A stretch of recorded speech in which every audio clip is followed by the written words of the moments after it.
I will say that working with Stan, I came previously working with an avant-garde poet, and I wanted so hard to be an avant-garde poet. But I was from the woods. I was from rural Kentucky, and so I did not, I remember handing Stan the book of a previous teacher, and he said, "I'll read it on the plane." So he left. He came back the next week and handed it to me, and he said, "I don't think the cup was passed very evenly."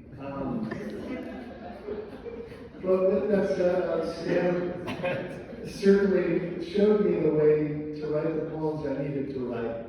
He knew that I was trying so hard not to embrace what it was within me, and in any poet, you have material, and I didn't want to use it. And it was very obvious to him. And so he would give me a few books to read, and then I eventually bought his first book to be a little cheeky, and I slid it across his desk, and I said, I found this.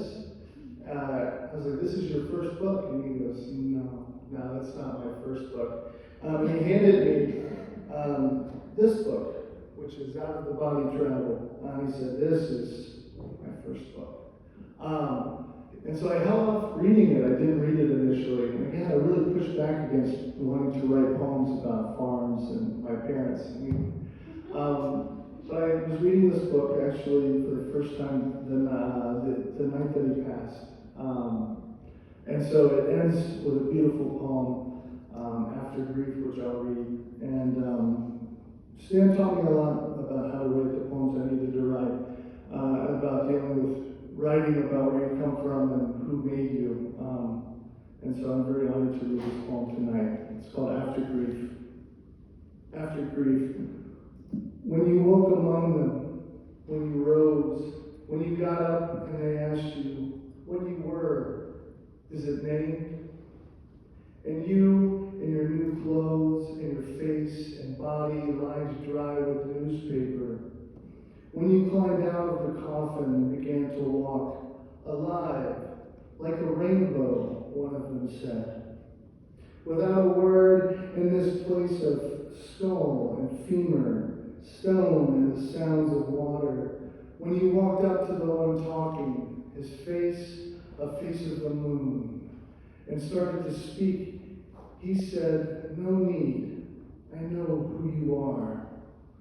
All this recorded in the first book, the dream, and the blessing of the death of each day. And tonight, bedded down, the mind adrift, the body just a few feet from the earth, it is written, there is the river, go, wash yourself.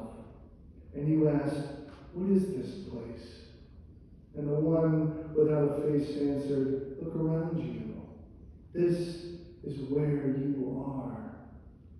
I remember how even near the end, you would go out into your garden just before dark in the blue air and brood over the failures of corn or cabbage or the crooked row, but meaning the day had once more failed for you. I watched you as any son watches his father, like prophecy. And in my mind, I counted 1,000 things to say.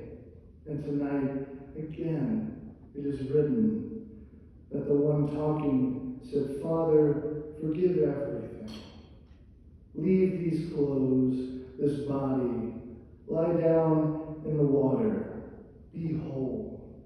And having done so, you rose among them who were called the bones, without flesh or face. All this recorded in the dream unending. The first death was the death of the Father, and whosoever be reborn in sons, so shall they also be reborn. In the book of the dead are names, the weight of the countenance. At each rising of the waters shall the earth be washed. This is the dream that holds the planet in place. And you, my anonymous Father, be with me when I wake.